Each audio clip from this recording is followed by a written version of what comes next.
Ma, I don't want to marry now.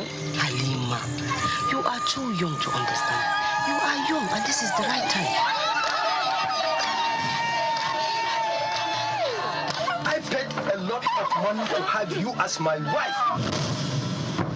I am so honored to be receiving this award. Why do you come here every Thursday? I guess I'm supposed to be talking to a shrink. Is there something you need to talk to me about? It's almost as if she's trying to make up for something. Don't you want to be part of the team? I'm already part of the team. Stop. I want to go back there. And thanks for coming to help in our small hospital. Push! I wish I could die. We can't save every life. We can't keep losing this women. Doctor, I can't take it anymore! Mom, your medical doctor, your duty is to save life.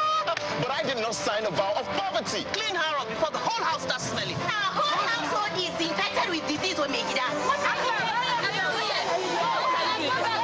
We need new equipment. A lot of people are dying every day here in this hospital. What issues could be more pressing than this lunatic doctor who will do anything to paint this country back? Go back to your father. Go and let your family share in this embarrassment. Think about it. Go. They can't just do that. Why are they running the ground? Halima, no! After you have killed your parents, now you want to destroy my home. Are you sick? So go and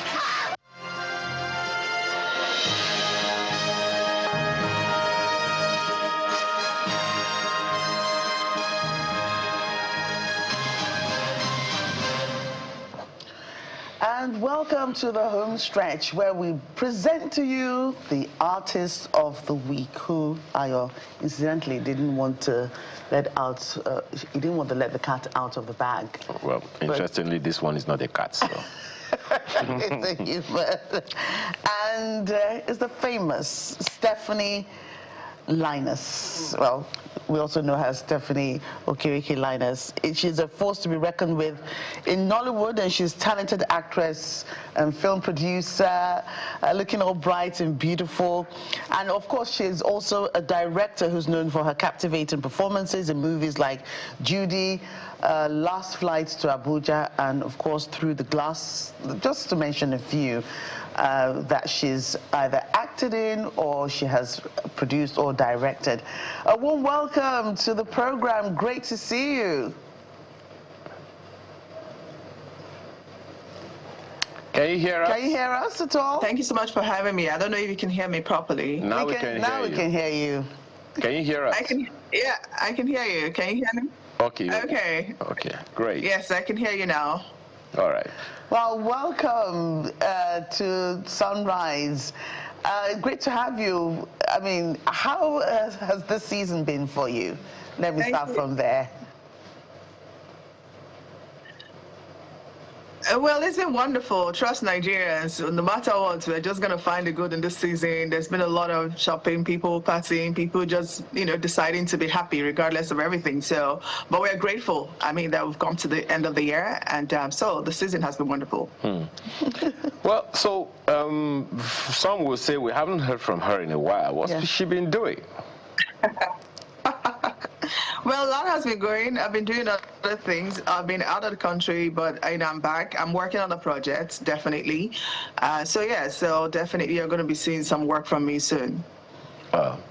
That's a political statement. Very, very. No,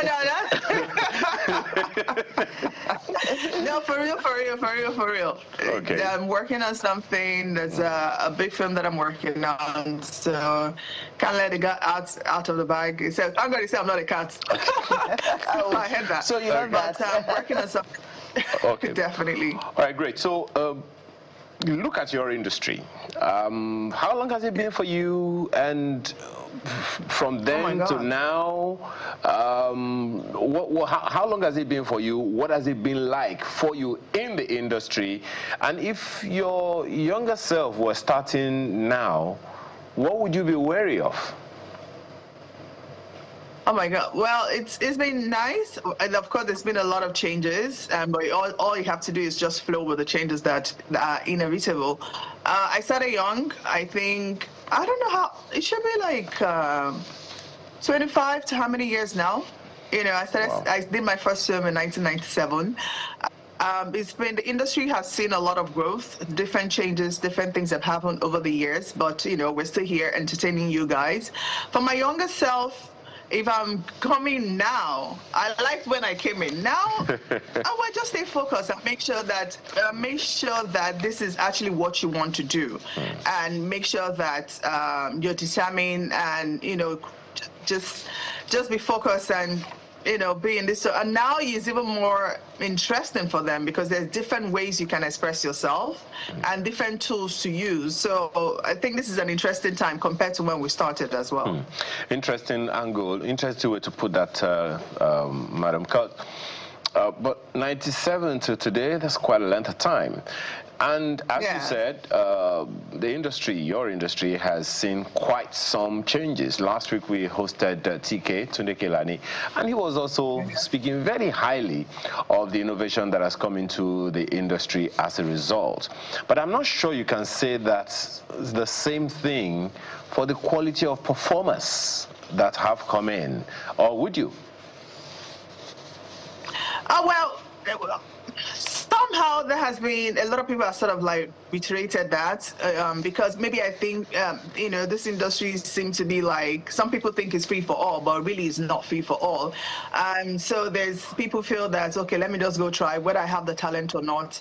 And sometimes it looks like this generation, the expectation has been sort of like lowered a little bit. I don't know. I don't want to say this generation in terms of, the standard that you want to uphold people that you want to see on screen. But regardless, I think it's different times and season, and you keep seeing different performances. Perhaps the challenge, my apologies for butting in. The younger ones just need to be rooted into being, how will I put it, rooted in the fact that this is what they want to do, not just because that this is trendy, or not just because this is the easy way out, but really that I have the talent and I want to contribute to this industry, and I want to elevate the filmmaking and the filmmaking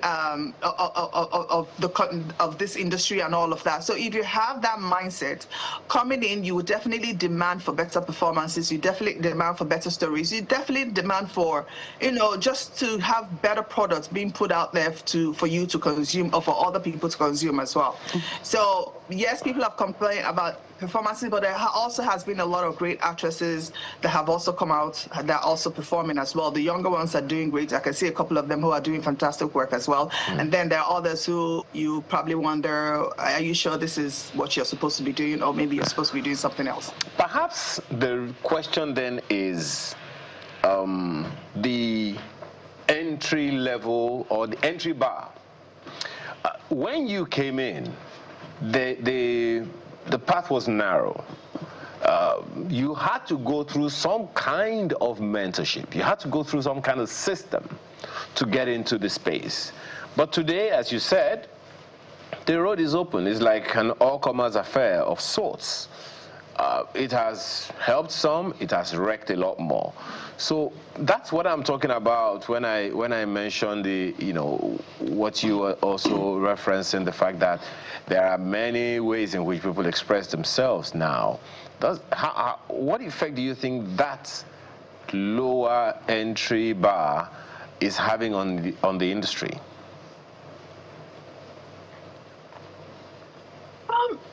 It's such a difficult. There's no. How will I put it? Because first of all, you can also get all the training you want, and you end up maybe not really being a fantastic actor as well. So it's a thin line. You really can't explain this thing. First of all, you have to have the talent for it, and then find a way to refine your talent and become professional and understand the rules that govern the industry that you're in, and understand that it has to be respected. Understand that the craft is something that is precious. So I think that knowledge, if people have that knowledge, that I'm not just, let's just do it anyhow, but it's something that it has a greater impact on the society. It's something that you want a lot of people to watch and see that this is an elevated act that you're giving out to the people. I think that would help the industry. So in terms of lowering the bar, we just want talented people who will also become professionals, who will also respect the craft, who will also keep learning and unlearning things and keep improving. I think that's probably what will help the industry, and also understand the rules and regulation that governs the industry and see how you can help the industry be better. So that's what I say, there's a thin line. Yeah. But of course, educating yourself and going to film school, and even if you have the raw talent, but becoming a professional, knowing the lingua, the terminologies of the industry, knowing how it works, helps you, knowing the business part of it. So getting the knowledge about the industry is also important, not just blindly going into it just because you just have the talent. Talent is good, but you can also refine and improve that and become more professional. Right, and you're talking about ambition. I liken it to football. Well, not the industry to football, but after a player has maybe hit the ages of 30, 35, maybe some move towards 40 if you're good, they retire, and then they want to become coaches, the managers, and all that. In your industry, how big do you think ambition is?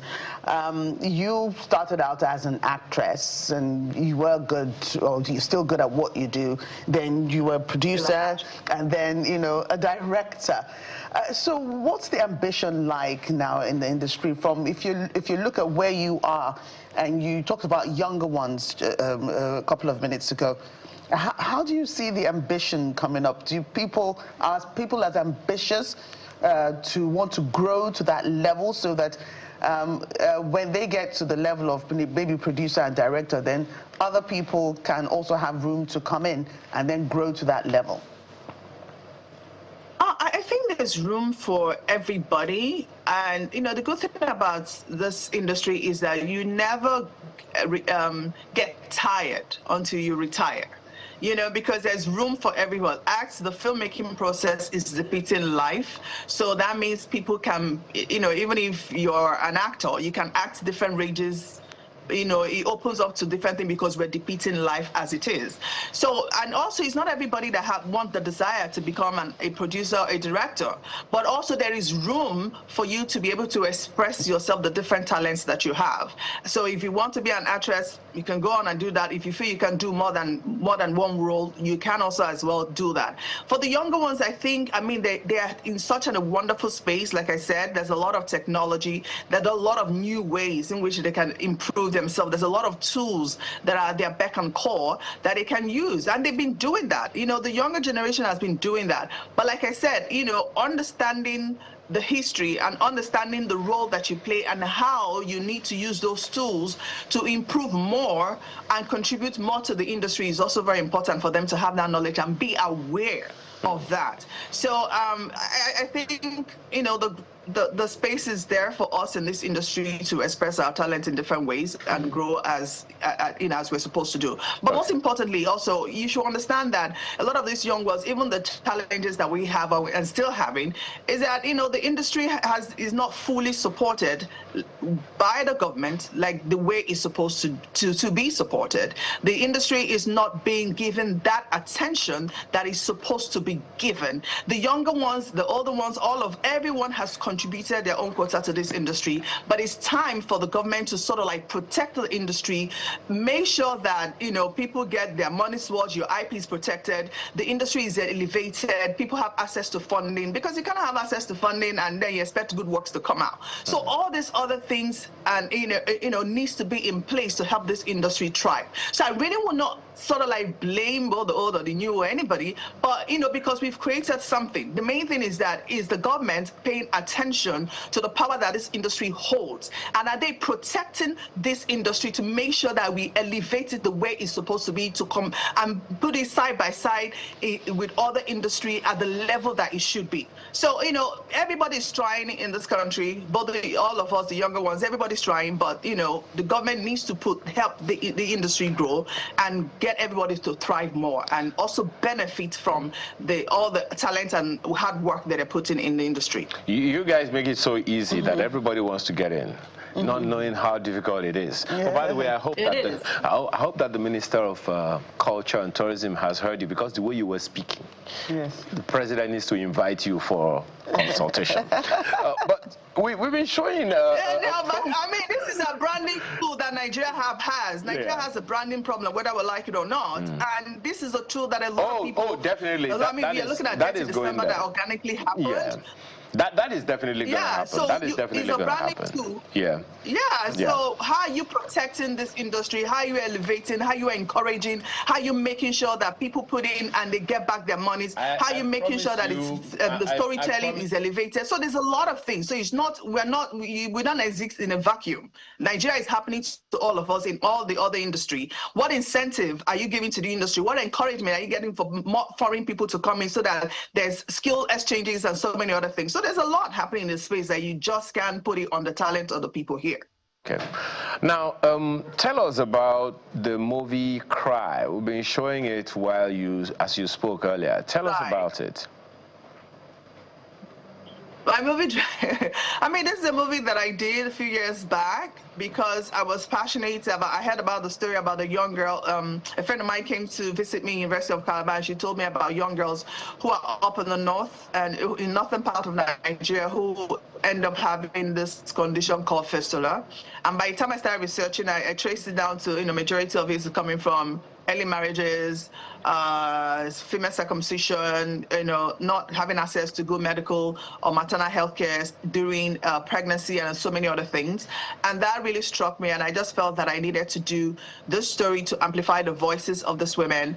And I went ahead, I did it. And the movie, when it came out, it won the best movie in Africa, best Nigerian movie, tons that were different awards from different festivals. And, the impact has been huge. The fact that they're talking about maternal health in Nigeria is because of it. I screened the movie in Gambia with the vice president of Gambia. They banned child marriage in Gambia. Different first ladies in different African countries have used the movie to campaign. I became a UN ambassador because of the film. There's a lot. We had the Queen of England because of the film. There's a lot that has happened with this particular project. And, and it's been years. And I met people who meet me and say, oh, Stephanie, I watched this film, my life changed. I watched this film, I started an NGO. I watched this film, so many things happened to me and I became more aware. So I think it's been, it ran in the cinemas, it came out on different platforms, but I think recently what happened was that I think I was in Rwanda when I saw a lot of people tagging me, and they tagged me because there was a case of the Ochanya girl who was raped and she died, and also ended up having fistula, and then a lot of people remembered the film that I did, The Dry, and they were tagging me, Stephanie, you need to put out this film, more people need to see it because this is what you were talking about years ago. And it just occurred to me, like, why am I holding this film? I need to make sure that a lot of people have access to the film. So I decided to release it on YouTube to make sure that people go out, go to my Next Page TV channel to watch it, have access to this film, use it to educate their families, use it to educate their community, send it to as many people as possible, both people in the government and all of that. So yeah, it's a film that when you watch, you will never remain the same. So I mean, that's why, I put out the movie, and, you can imagine years ago I did this film and it's still relevant now. So that's also the power of, filmmaking and all of that. We're grateful that you did. Thank you so much, Stephanie Okereke Linus, for talking about all of that and just letting us know how rich this industry is and how hard you have to work to even get to anywhere that you're going. A pleasure having you again on